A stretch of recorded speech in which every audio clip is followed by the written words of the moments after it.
ముఖ్యంగా ఉస్మానియా విద్యార్థుల గుండె చప్పులకు వేదిక మీద ఉన్నటువంటి పెద్దలందరికీ పేరు పేరున నమస్కారాలు తెలియజేస్తున్నాను. నేరుగా కవిత్వమే చదువుతాను, కవిత్వమే మాట్లాడతాను. పసిదాన్ని ఏనుగు అంబారి ఎక్కించుకున్నప్పుడే నాన్నగా ఓటమి మొదలైంది. పసిదాన్ని ఏనుగు అంబారి ఎక్కించుకున్నప్పుడే నాన్నగా ఓటమి మొదలైంది. ఒక్కసారిగా నాన్న గుర్తొచ్చాడు. నాన్న ఓడిపోవడం ఎప్పుడు మొదలైంది? నాన్న ఓడిపోవడం ఎప్పుడు మొదలైంది? నాన్న వలస పాదాలను కుట్టించుకున్నప్పుడు మొదటిసారి ఓడిపోయిన జ్ఞాపకం. పెద్ద కాపుల పెద్దరికాన్ని నిలబెట్టడానికి స్వేద సంద్రమైన నాన్న పగిలిపోవడం గుర్తు. ఎన్ని ఓటములకు పురవస్తు ఆధారం నాన్న, ఎన్ని కన్నీటి సంఘటనల రూపాంతరం నాన్న. జీవిత రంగస్థలం మీద నాన్నదెప్పుడు పరాజితుని పాత్రే.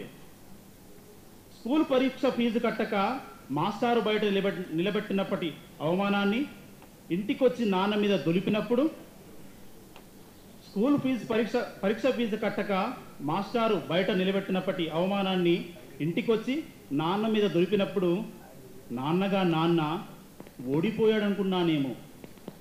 నాన్న ఓడిపోయాడనుకున్నాడేమో. ఆ రాత్రంతా నాన్న దుఃఖపు వాసన వేశాడు.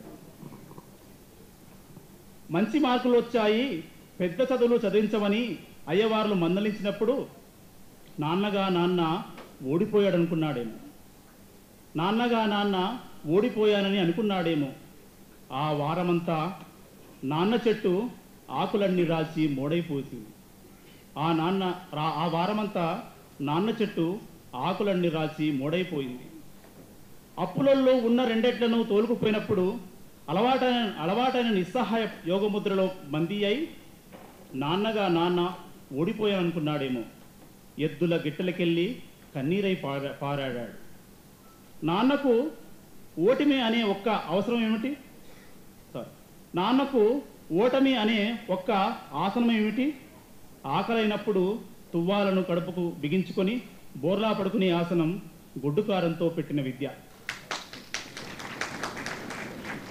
రెడ్డి ముందు చెవుల్లో మోకాలను ఇరికించుకొని దిగాలుపడి కూర్చునే బోధిసత్వుని ఆసనం.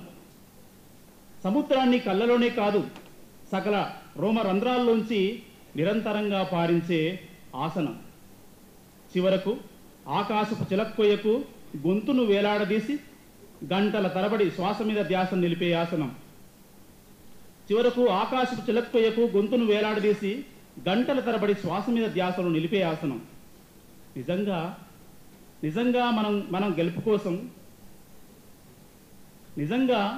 మన గెలుపు కోసం కన్నీటి కడవలను సముద్రానికి అప్పించినవాడు నాన్న. సత్యంగా చెప్పండి, గెలిచిన వారందరూ నాన్న ముందు ఓడిపోలేదు.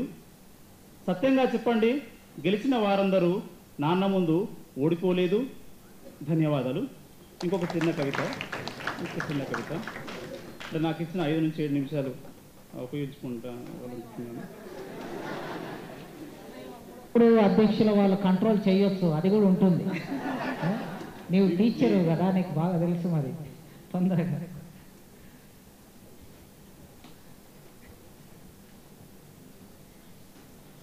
శీర్షిక my dear Mangathayaru. My dear Mangathayaru వయసు సరిగ్గా స్వతంత్ర భారత అవ్వ వయసులో సగం ఉంటుంది. ఈ దేశ ప్రాంగణంలో తన వయస్సును మనస్సును వేలం వేసిన నిస్సహాయురాలు. బై వన్ గెట్ వన్ లాగా తన మేని వంపులను వేడివేడి ఛాయ్తో కలిపి అందిస్తున్నది. ఆమె సిగ్గు ఎప్పుడో టీకప్పు మీద ఆవిరైపోయింది. ఈ దేశ భావి పౌరులు రింగుల సిగరెట్ పొగలో బందీలై ఆమె రూపాన్ని కనురెప్పల కిటికీల్లో బంధిస్తున్నారు. తన చనుదోయి ఎత్తు పల్లాలపై జీవితాన్ని చెమట చుక్కలుగా ఆరబోసుకుంటున్నది. మీసాలైన మొలవని పోరడు ఆమెను చూసి వెకిలి నవ్వొకటి విసిరాడు.